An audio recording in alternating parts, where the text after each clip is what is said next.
goes a little something like.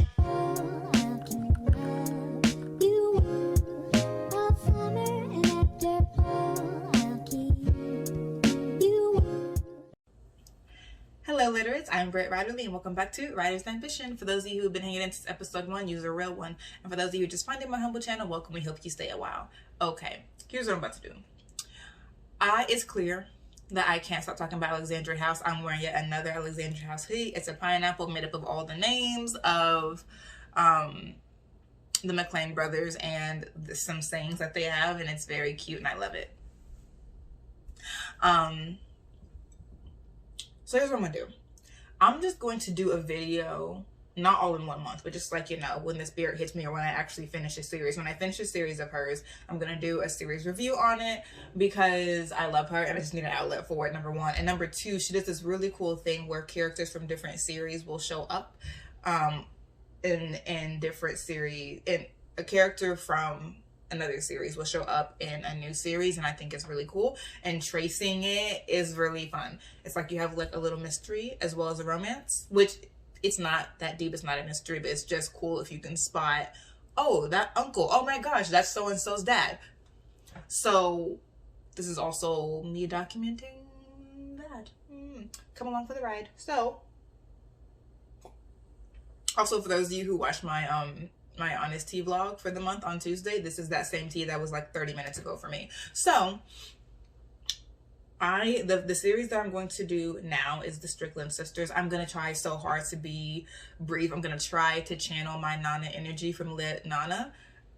The woman can do 7 books in 7 minutes. I will be talking about one book for 30 minutes. I've done it before. You've seen me do this. So I'm gonna try. Oh, I'm gonna try to do 15 minutes for these 3 books. Let's try. Okay, so without further ado, here we go. The Strickland Sisters. As a series, I would say this is 5 out of 5. I so much fun. So much fun. There will be spoilers. I will try to warn you before, but let me just tell you that, like, I'm not telling you every single thing that happens in the book, so like I would still read it, honestly. I'll try to warn you when there are spoilers, but if I do when you hear it, like, it's fine. All of these are HEAs, so they're gonna be together. Like, that's what it is. That's not a secret. All of her books are HEAs, which means happily ever after also. So that's not really a spoiler. Okay, the Strickland Sisters series, 5 out of 5 for me. And I'm giving this series 5 out of 5 because the family drama is good. Oh my gosh. There's so much. I have to drink the family drama alone. Oh. So let me give you the family. Either Angie or Janae is the oldest. I actually can't remember. But the first book is Angie. Angie, Janae, and Nikki. Nikki's definitely the youngest. Then their mom, whose name I can't remember. I'm really bad at names. Their mom, and then their dad. Now, their dad, whose name is Angelo, and I only remember that because Angie is named after her dad. Angelo is straight up trash. He has been cheating on their mother basically all the days of their lives. Like, he's been cheating on her forever. But he owns Strickland Motors, which is, they have a lot of different locations in the state, which is Tennessee. This is in a fictional town of Tennessee called Romie. So they're in Romie, Tennessee. The dad, Angelo, has like this motors company, very successful. So they're all very rich. Well, he's rich, the family's rich, whatever. And so he takes care of them. They're in this nice house, but he's been cheating for years and years and years. Keep that in your back pocket for the entire series, honestly, but keep that in your back pocket. So that's the family. Angie is, let's just say she's the oldest sister. No, she's not. Angie's the middle child. I know this for sure now. Angie's the middle child. Janae is the oldest. Angie is a natural hair vlogger on YouTube. Her name is 4C Angie. She will habitually be in these long relationships. But the guys will never make a commitment to her. When I say long, I mean like 4 to 5 years, literally. She's had multiple boyfriends for 4 to 5 years, not married. And she wants to be married. So if she didn't want to be married, it wouldn't be a problem, but she does. And so Nikki, who's the youngest, who is sexually liberated. Yeah, let's say that. Sexually liberated is like, yo, just date for fun. Like, stop dating these men who are not trying to commit to you, who only want access to you. Stop. Just date for fun, and don't be dating for mad long. Like, don't get a boyfriend. Don't be dating for mad long. Multi-date and go about your business. So Angie was like, all right, because like, what do I have to lose? All these long-term relationships are not working. They're not ending up in marriage, so why not? Janae is married, but Janae is very quiet in the first book, but we'll get to that. So okay, so that's the setup. That's the family. That's the relationship. Now let's jump into the first one. Stay with me, which is Angie and Ryan's story. So Angie gets challenged by Nikki to not get a boyfriend, to just date for fun. She starts dating this guy whose name I can't remember. It's not really that important. She starts dating him. He seems very nice, and that's fine. Angie lives in a duplex that her father bought for her. She rents out the second half of the duplex for money. Ryan, who works for Sable Enterprises, which is sort of a crossover because the owner of Sable Enterprises is the male main character in another of her series called the Love After series. Yeah, I think it's Derek Hill. Either way, Ryan works for Sable Enterprises. This arm of Sable Enterprises is hospitality. They do hotels. So Ryan's job is to travel to wherever a hotel is being set up and to get it there, to like work with the vendors and the construction, everything. Like, Ryan is the project manager. So he's a player. He'll get a girl in whatever city he's in, maybe even a couple. So that's what he does. When he comes here, because he doesn't like staying in hotels, because he'll be there for like 6 months at a time. So he doesn't want to stay in a hotel for 6 months. So he tends to get houses, not buy them, but like rent. So he ends up renting the second half of Angie's duplex. And Ryan is fine, apparently. Very, very, I think Angie is like medium brown, which I think like I'm led to believe they all are kind of like the same medium brown. Maybe Janae's a little bit lighter, but anyway, Ryan is like darn near white passing. And he's from Louisiana, New Orleans, Louisiana.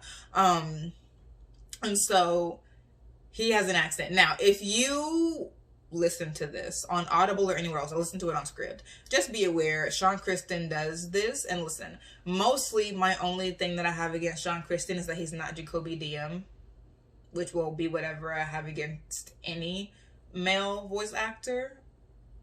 I will always be upset that they're not Jacoby Diem. That's just what it is. But also, I really hate the way that Sean Kristin does female voices. It's very shrill. It's like a parody of female voices, and I hate it. But also, his Louisiana accent was freaking abysmal. I can't even express how terrible it was. Just a note, if you listen to it on any sort of audio platform, if Sean Kristin is doing it, you're going to be annoyed. And if you do it on Scribd, it's going to cut off like the last word of every single chapter, and I hated that as well. But this series was good, so I didn't take off my rating for it. Anyway, that was just a side note. So Ryan, the player, moves in next door. Angie is like, it's not a problem that he's a player because I'm not supposed to be dating for fun. So let's get into it.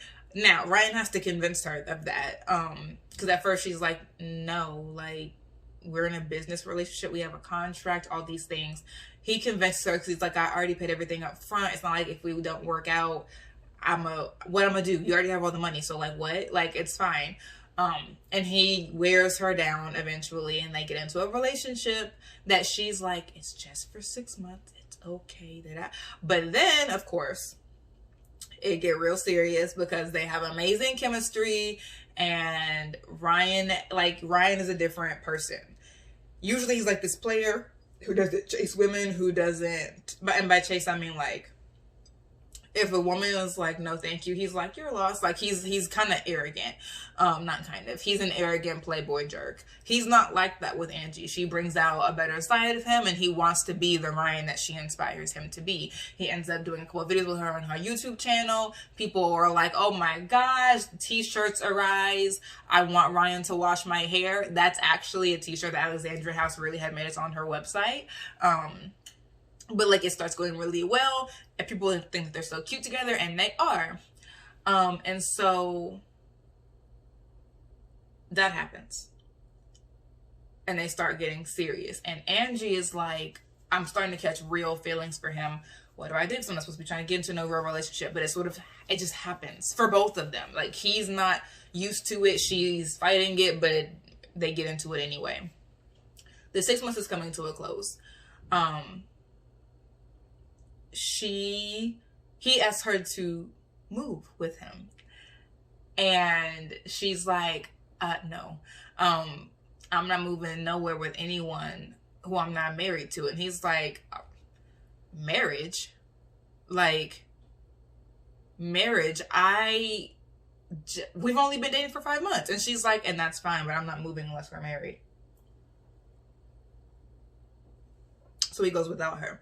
I really, really appreciated that they had that happen. Like, I mean, and Ryan kind of lost his marbles when she said no to him. But here's why I appreciated that. He was realistic. He loved Angie, but that doesn't always equal instant reformation, and he thought that it would. He thought that, like, that he was never going to have any backsliding moments of old Ryan with Angie because she made him a new person. And that's just not how it works. Like, you have to work to be a better person. Even if they bring it out of you, you're going to have to work to sustain that.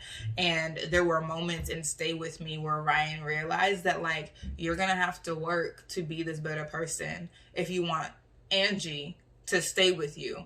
And they end up together. I'm not going to tell you how they end up together because Ryan did go and Angie did stay, but they end up together. All right. Oh, favorite quote. My favorite quote is actually a great segue into the second book. My favorite quote is Ryan's. And that's actually my favorite quote of the entire series. I don't have any other favorite quotes. This is my favorite quote of the series and of Stay With Me. I know this is your house, but if you put your hands on this one right here, I'm gonna have to put my MFing hands on you. Ryan Boyer. That takes me right into the second book, which is called Believe in Me. Believe in Me is about the oldest sister, Janae. She is married, remember, but unhappily so. She married, how to say it? Let me just say it. She married an ugly man. In every way, he's ugly. He's ugly. He's ugly. He's ugly. And she did it on purpose, not the ugly part. But their dad, remember, habitual cheater. Now, in Stay With Me, on their 40th anniversary, the mom, decked out in this beautiful black gown, is like Angelo sitting at the head of the table. It was a boss scene. I loved it. I lived for it. I screamed and I lived on for 5 more years. I am so sure I will have 5 extra years on my life because of that scene. And I thank Alexandria House for it sincerely. So they're at their parents' anniversary dinner. The sisters are there. And so is Damon. We'll get back to that. Damon was in the army. He comes home for a bit. He hasn't been home in 3 years. He comes home, comes to the parents' anniversary dinner, sees a family friend. Keep that in your back pocket for the next book. But the sisters are there. They bring their dates. And the mom is doing a toast to my my husband, Angelo. Thank you for my 3 daughters, this beautiful house, for being a provider. But I'm sick of your A. I'm sick of your A. I'm sick of your S. Like, all of the alphabet, the cuss words, all of that. She was like, I'm sick of it. I'm tired of staying up in this house by myself while you out there with your hoes. And while your hoes up here calling this house, taunting me about you being with them. Get out. This is her speech. And every mouth dropped, including mine. So every mouth dropped open, and Angelo leaves. Cause at first it's like, I'm not leaving. And she's like, I know how you make your money. I know how you got the seed money for Strickland Motors, which is really successful and legit now. but I know your secrets, so don't play with me because I'll spill your skeletons right here. And he leaves. So from the first book, you're wondering what secrets he has to spill. That comes back in the second book. Believe in me. So Janae's, so that the quote that I had where Ryan was like, I'm gonna put my hands on you. He was talking to Janae's husband because, like mother, like daughter, unfortunately, she married an ugly man so that she thought that he wasn't gonna cheat on her. That didn't work. He was a habitual cheater as well, but she was trying not to see it. She was trying to give another chance because she was like, surely, right? And she also wants kids, but she has a hormonal imbalance that makes her infertile, and she had a few miscarriages, I think. And then she was just like, yeah, I just can't get pregnant. Yeah. So then it's just literally the craziest thing I've ever read in my life. So while Janae is at home, she's a midwife, but while she's off at home, one of her husband's mistresses comes by and drops off her baby. The mistress and her husband's baby. And is like, I have something to do. Watch this child. Have you ever heard something so crazy? I have something to do. This is your husband's child. Take him. Just for a few hours. I said, the girls are getting bold. The girls are getting bold. So Janae has an out-of-body experience where she's like, okay. And that's when Nikki, the youngest sister, comes over to see her. Well, no, that's when Angie comes over and is like, you've lost your mind. That's why you need sisters, whether they're blood or just friends. You need sisters to check you when you're going crazy. She was like, I know you want kids, but this is not the way. And this mother is negligent. She left her baby with a stranger. So they handle that situation and leave. Nikki, the youngest sister, comes to check on Janae later, and the husband picks Nikki up and throws her out of the house because Janae is upstairs crying, and he's like, leave her alone, whatever. So he tries to cut off her access to her sisters, throws Nikki out.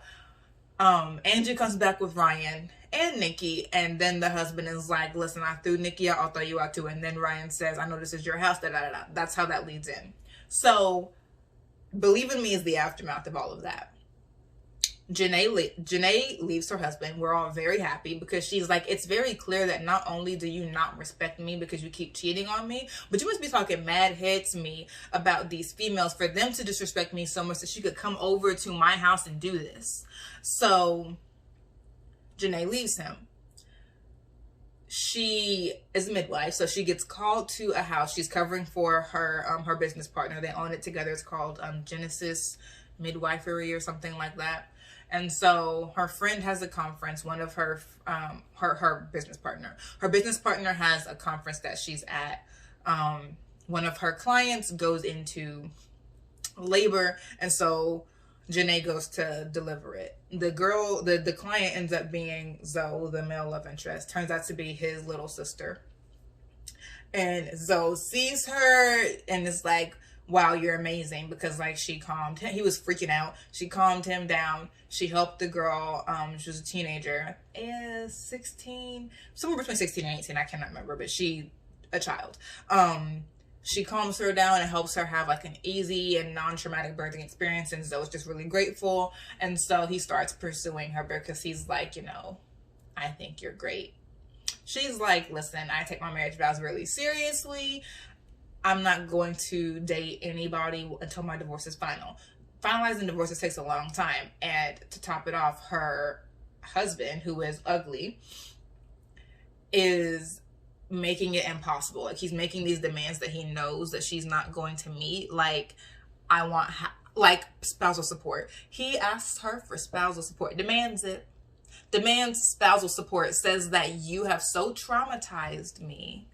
First he says, I need spousal support because I have to pay child support. She said, Negro, please.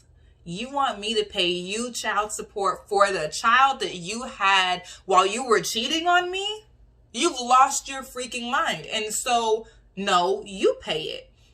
He says, well, I can't make the payments because you have so traumatized me with these divorce proceedings that I can no longer work. I work on commission. He's a car salesman. I work on commission. I can't sell anything because of this mental anguish. So you owe me spousal support so I can pay child support. Oh, and my living expenses.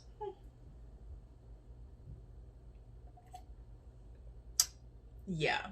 Obviously, Nikki's like, heck no and freak you. And so he's like, well, fine, I'm gonna sign the paper. So that's how it gets drawn out, is because he keeps doing things like that. Like he asks her to give him half of Genesis, her company, like crazy stuff. And so she has Zoe on ice because their chemistry is also like huge, to say the least. Like they have amazing chemistry, and she finds it hard to resist Zoe, and he's trying to make it hard. So she's like, listen, I can't be around you, I can't talk to you until this is final, because I don't want to break my vows, even though my husband has. And so Zoe, who has sort of a thug background, Zoe breaks in, and I love it. I have no problem with these thuggish men handling these ugly men. I don't care. So he breaks into the husband's apartment, knocks him out, ties him up because his driver's also hood. And yes, Zoe has a driver. He's a best-selling writer. His alias is Street, and he's very successful. But his driver is one of his best friends who was killed while he was still in the street life. It's his dead best friend's little brother, who's grown now. His best friend's little brother is his driver, who will do anything for him. So, and he a big man. So they go into the husband's house, knock him out, tie him up, mess him up a little bit. And Zoe is like, you will end this marriage within the week or I will be back. And I just don't know what I am or I'm not going to do.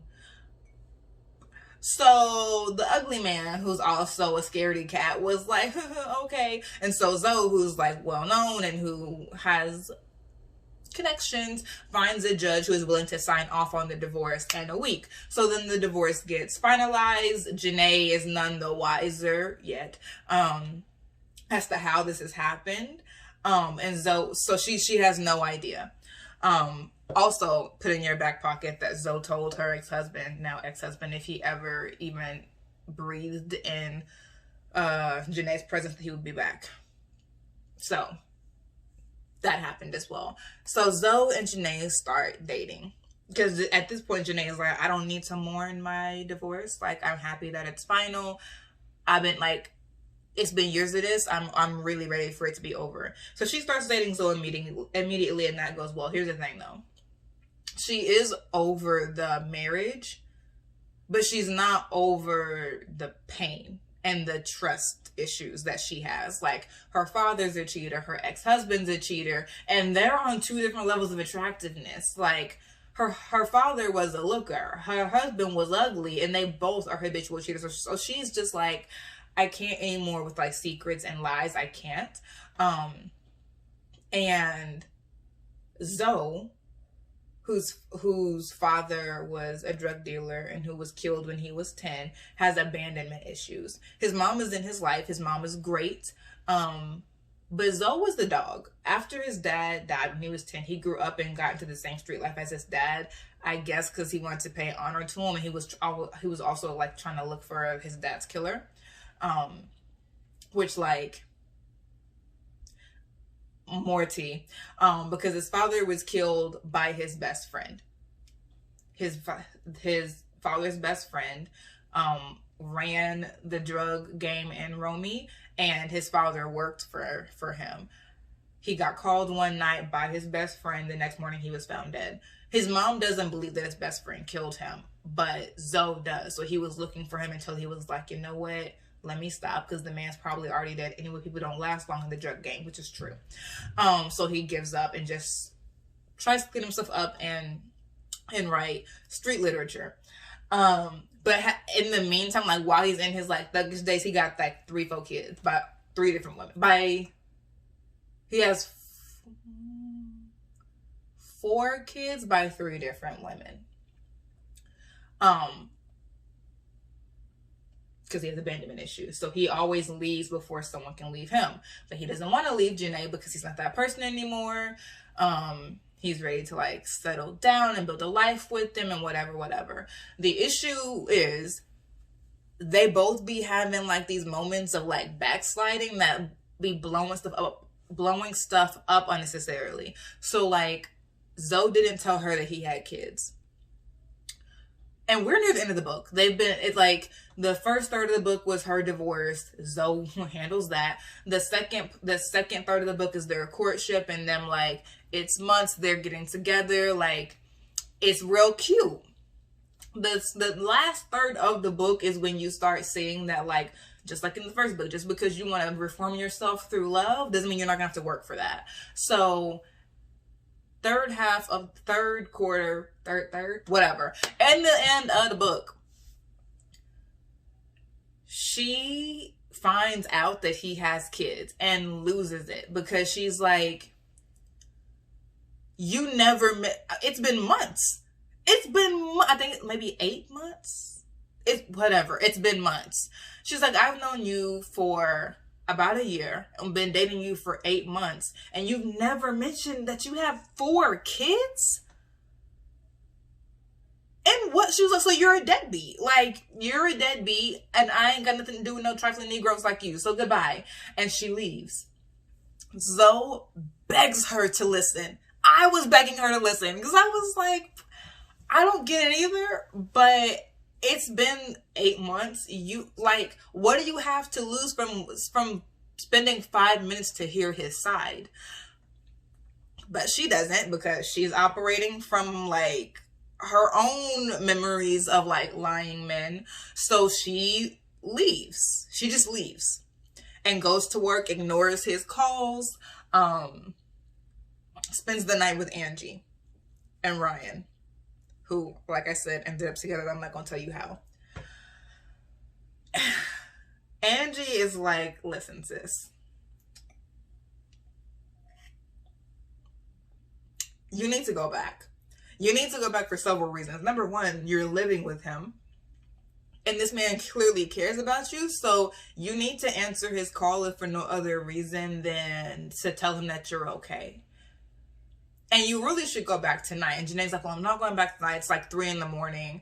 I will go back tomorrow after work and listen to him. And Angie's like, yeah, you need to. Because, like, you don't know why he didn't tell you. And after all these months, like, you should. Like, you stayed so long with your obviously lying, cheating husband. And you can't listen to what Zoe said, and he's done nothing but treat you like a freaking queen this entire time. Like, you gave your cheating husband more respect than you're giving this seemingly good boyfriend, essentially.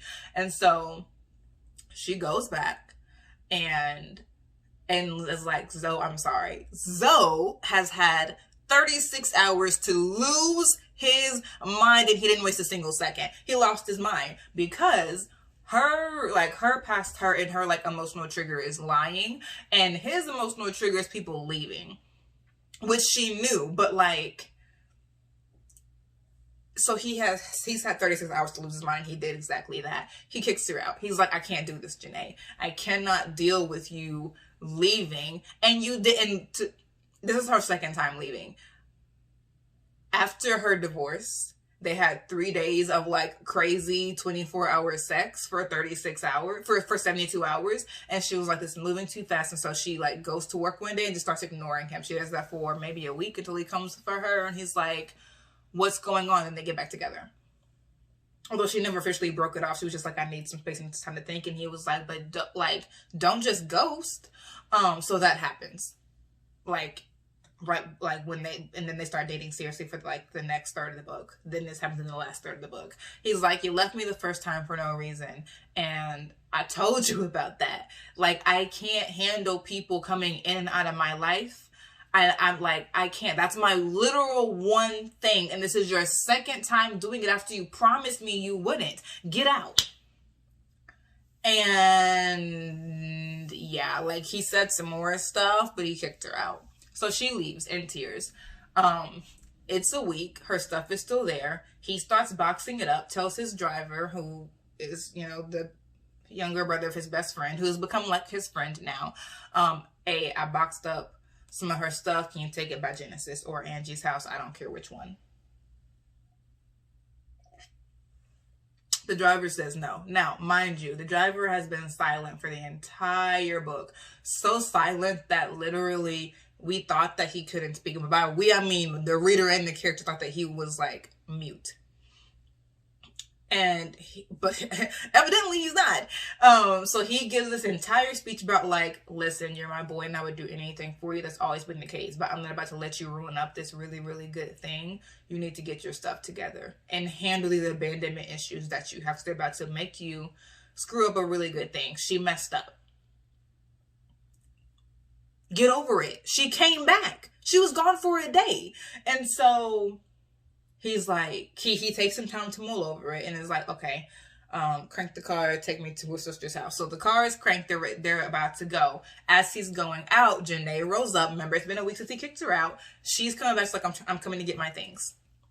I'm coming to get my things and then we're done. And he's like, Janae, please stay. And she was like, no, and screw you for asking me that. I can't do this. And I'm not going to do this. Like, she was like, I was gone for a day. What the driver said, only she says more. She says, I was gone for a day. I needed some time to think. And I'm sorry that I did not pay you the respect of listening to you.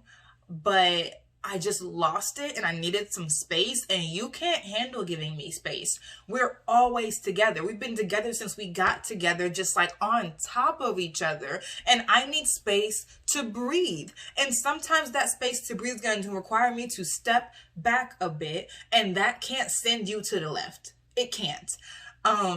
So they have this moment where they're like, let's talk about this, or I'm out. They do.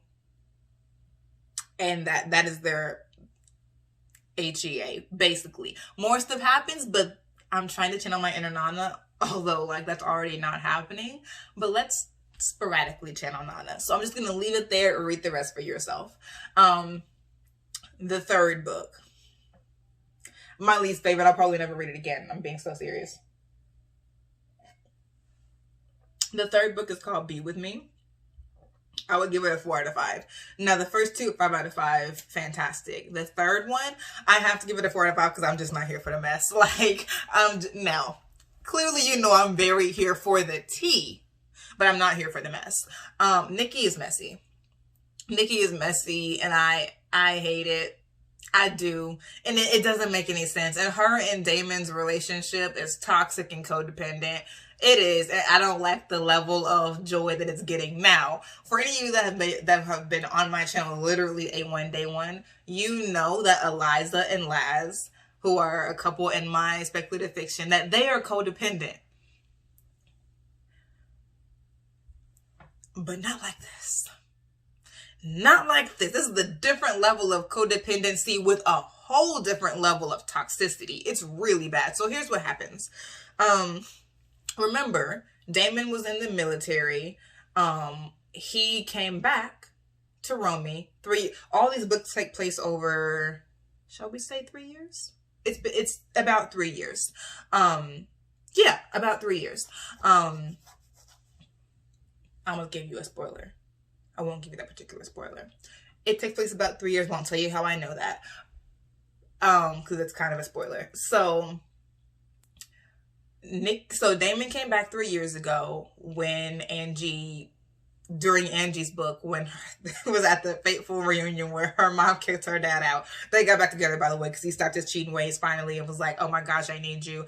And her parents' like love story is sort of going through these 3 books, which I also like because we don't typically get like older people's love story, and it's braided into the sisters' love story. I think that's really, really great. So that happens. So Damon came back during the anniversary when her mom first kicked her dad out. He left for a bit, then came right back. He and Nikki have been sleeping together since then. Now, I said that Damon is a friend of the family. He is, but he's a friend of the family because he was Nikki's best friend since they were in 2nd grade. But what no one knows is they have been sleeping together since they were in high school. They were each other's first, and they had a pact that we can have other boyfriends. Like Nikki can date, Damon can date, but don't have sex with your boyfriend or girlfriend. We only have sex with each other. This was Nikki's idea. I don't like Nikki. Let me just make that very clear. I do not like Nikki. I finished my first cup of chamomile tea. I'm so proud of myself. Oh my God, it took me 34 minutes, but I did it. Anyway, this was Nikki's ridiculous idea. Damon has always only ever wanted to be with her. But he does what she says because when he was younger, she was a pushover for her because he was in love with her. So he agrees. So something happens when they are in high school where Damon betrays Nikki in some huge way and she never forgives him for it. We don't know what that is until so much later in the book, but it's good. I was like, all right, that was a good one. Fine. So Nikki and Damon hadn't spoke again until that dinner. Because she was like, I hate you, I never want to talk to you again, and she didn't. He comes back, though, years later. Like, that was high school. She's in her, 30s now. And she, when she saw him, she was like, Damon, oh my gosh. Runs up, hugs the man, all of these things. And they're happy. And so they pick up right where they left off as far as, sleeping together. But he wants a relationship. She won't be in a real relationship with him because she's like, I just can't trust you after what you did. So he has a girlfriend at the time that he comes back and starts sleeping with Nikki. She is just sleeping around. But then she gets a serious boyfriend named Travis. Hold on to that. So they're still sleeping together. Here's my issue. Codependency, as in not being able to let each other go. All right. But if y'all are going to do that, then just be with each other. Even if you're not calling it a relationship. I really, really, really don't like that Nikki and Damon were cheating on other people the entire time. Excuse me, the entire time. I hate cheating. Irresponsible is one word, but it's also just selfish and self-righteous. What makes you more important than everybody else that you deserve to cheat? If you want to cheat, leave. And Damon never ever loved anyone but Nikki. Leave. And eventually he does break up with his girlfriend. But Nikki stays dating Travis. Nikki stays dating Travis. And he's black, but he has this they bougie black. He has this fancy family. Let's say his last name is McClure. I think that it is. So Travis McClure of the McClures. And his father is a judge and his mom is a society woman, lady. And he is a lawyer that wants to run for office one day. That was mean. Moving on. So that is Nikki's boyfriend. She was from book 1. She was sleeping around. She gets Travis, I think, in book 2 because she sees Angie and Janae finding their love, and she's like, I want love. Damon is the only man she's ever loved, but she won't forgive him, so she won't be with him anyway, but sexually. Moving on. So she gets with Travis because for much the same reason that Janae gets with her ugly husband. Travis is not ugly, but Janae got with old boy because she was like, you're ugly, so you won't cheat on me. Miscalculation, but that was her reasoning. Nikki gets with Travis because she's like, I'm not attracted to you, so you can't hurt me like Damon can hurt me. And she takes it too far. She and Damon have been having sex for has it been years? Since 3 years. Because I've been back for 3 years. And she gets engaged to Travis. She's been sleeping with Damon this entire time. And she gets engaged to Travis. And Damon is like, but she ain't really gonna do it though. She ain't gonna do it because she's my neck. And then Travis pressures her to set a wedding date, and she does. I feel bad for Damon, but I'm also like, yeah, but you done cheat on people to be with Nikki, and also you got your nose wide open for her, so I only feel this bad for you. Nikki, I don't like at all. I'm not gonna tell you what he did to break trust with her, because that's a huge spoiler. You can read it yourself, but it was it's good reason. Not him, her. Good reason pissed at him. But my thing is, like, if you're going to, then just leave him alone. But don't be stringing him along, because, like, he was 18 also. So, like, y'all were both babies. He made a mistake. He was afraid. Like, it's nothing like content warning. Dang, I have to be responsible and just tell y'all there is a content warning for miscarriage, though. So, but that still doesn't tell you what he did. But there is a content warning for miscarriage. Yeah, it's not a spoiler because I still wouldn't know just off of that. Okay, cool. Moving on. So she can't forgive him for what happened when they were teenagers. And he eventually has to come to, like, you're going to have to let her go. Now, it is a happily ever after, but it really almost wasn't. If anyone, for all three sisters, for anyone to have a close call for it to not be happily ever after, very close call. I'm not going to tell you how he ended up getting her, because I wasn't even sure how he was going to get her during the story. But what has to happen as far as their life, their development, Damon has to come to a place where he's willing to leave Nikki. And Nikki has to come to a place where she's willing to forget, like, really forgive him and apologize for punishing him this way for 3 years. You're wrong. You are wrong. He has asked for forgiveness 5 ways from Sunday, and you said that you did forgive him, but you really didn't. And you've been punishing him for 3 years in a grimy way. Let it go. Let it go or let him go. And that's what it really comes down to, and she has to choose. Now, they do get together. And then the last third of the book is Nikki being crazy. Like, they get together. She's mad jealous. One of his exes does something on Instagram, and she gets pissed at Damon and leaves. And she leaves for like a week. And Damon is like, loses his mind trying to get her back. And it ends up being an HEA, and she ends up growing up a little bit finally. But like, it was just the amount of manipulation for me. And the way like Nikki would spiral out of control. Takes nothing. Like, hair trigger warning, but Damon was like, I love your crazy self. Listen, I love black love. Nikki needs therapy. And I'm not saying that lightly or facetiously. She needs therapy. She really does. She really does. She needs grief therapy. She needs therapy about like her jealousy, her abandonment. Maybe like she and Zoe can go together, but she needs therapy. That's the Strickland Sisters series. Overall, 5 out of 5. Least favorite character of the main characters, Nikki. Favorite sister, I don't know. It's definitely between Angie and Janae. But maybe I'll say Janae, because like her glow up was real. I loved how Angie stood up for herself with Ryan about like, I'm not going with you. But I also love how Janae stood up to Zoe of being like, I appreciate your emotional baggage, but like, that is not going to be enough for me to take this emotional abuse from you. Like, if that's what it's going to be, it's going to be a no for me. I love that. So I think my favorite is Janae, because she went through the most out of Angie and Janae, and like came up and was like, I'm actually going to walk in my bossness with or without you. So she's my favorite female main character. My least favorite is Nikki.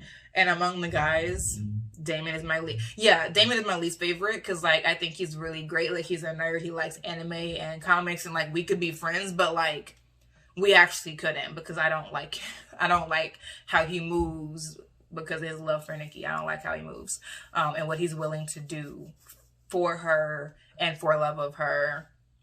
It's ugly. It's ugly. I don't like it at all. So I gave it a 4 out of 5 for that. But really the book is a 5 out of 5, because like every character ain't gonna be amazing and whatever.